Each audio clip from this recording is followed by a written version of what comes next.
Rebel star Prabhas నుంచి global star Charan వరకు ఒక లెగ్ స్టార్ హీరోలనే ముంచేస్తోంది. ఒకరు కాదు, ఇద్దరు కాదు, ఏకంగా అరడజన్ స్టార్ హీరోలు ఆ లెగ్కి బలయ్యారు. ప్రభాస్ని నిండా ముంచి వెంటనే మెగా హీరోల్ని వణికించింది పూజా హెగ్డే. టాలీవుడ్, కోలీవుడ్, బాలీవుడ్ ఇలా తను ఎక్కడ అడుగుపెట్టినా బాక్స్ ఆఫీస్ బుగ్గైపోతుంది. వరుసగా ఫ్లాపులు పడ్డ పాపానికి హీరోయిన్నే బ్లేమ్ చేయడం కరెక్ట్ కాదు. కానీ ఇప్పుడు ఎన్టీఆర్ ఫ్యాన్స్, ప్రభాస్ ఫ్యాన్స్, చరణ్ ఫ్యాన్స్తో పాటు అల్లు అర్జున్ ఫ్యాన్స్ కూడా తనని తగులుకున్నారు. సోషల్ మీడియాలో ఇప్పటి వరకు ఒక హీరో ఫ్యాన్స్ మరో హీరోని తిట్టడం చూసాం. కానీ అందరి ఫ్యాన్స్ మూకుమ్మడిగా పూజా హెగ్డే మీద దాడి చేయడం చూసామా? అదే జరుగుతోంది ఇప్పుడు. ఏదో ఒక హీరో విషయంలో తను తప్పుగా మాట్లాడితే ఆ గొడవ కాస్త చిలికి చిలికి గాలివానై తుఫాన్ అయినట్లు సీన్ మారిపోయింది.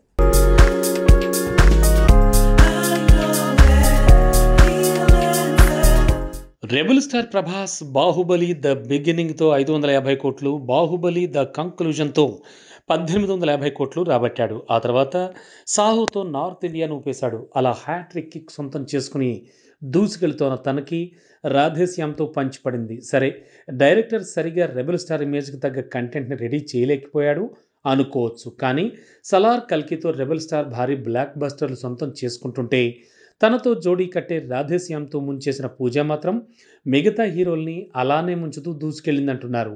ముందు రాధేశ్యామ్తో ప్రభాస్కి పంచిపెడితే ఆ తర్వాత కోలీవుడ్ స్టార్ విజయ్కి బీస్ట్ రూపంలో షాక్ తగిలింది. ఇక సర్కస్తో Hindi hero Ranveer Singh flop face చేస్తే కిసికా భాయ్ కిసికా జాన్ డిజాస్టర్తో సల్మాన్కి షాక్ ఇచ్చింది. ఆచార్యతో చిరు, చరణ్కి మెగా డిజాస్టర్ ఎదురెళ్ళింది. ఇవన్నీ దర్శకుడు లేదంటే రచయితల తప్పు కూడా కావచ్చు. కానీ ఆ మాత్రానికే పూజా హెగ్డేని బ్లేమ్ చేయడం కరెక్ట్ కాదు. కానీ రాధేశ్యామ్తో మొదలుపెట్టి అరడజన్ పాన్ ఇండియా ఫ్లాపులు సొంతం చేసుకోవడం వల్ల పూజా హెగ్డేని ఐరన్ లెగ్ అంటున్నారు. అంతవరకు ఏమో అనుకోవచ్చు. కానీ మెగా ఫ్యాన్స్, రెబల్ ఫ్యాన్స్తో పాటు ఎన్టీఆర్ ఫ్యాన్స్ కూడా రంగంలోకి దిగారు.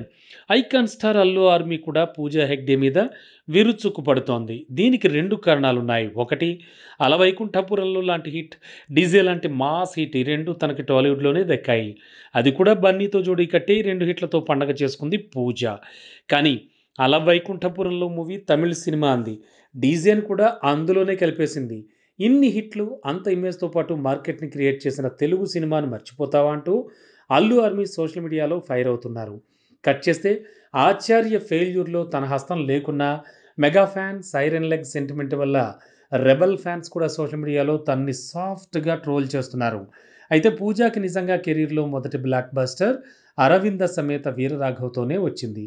అలాంటి మూవీని మర్చిపోతావా అంటూ మ్యాన్ ఆఫ్ మాసెస్ ఫ్యాన్స్ తగులుకున్నారు.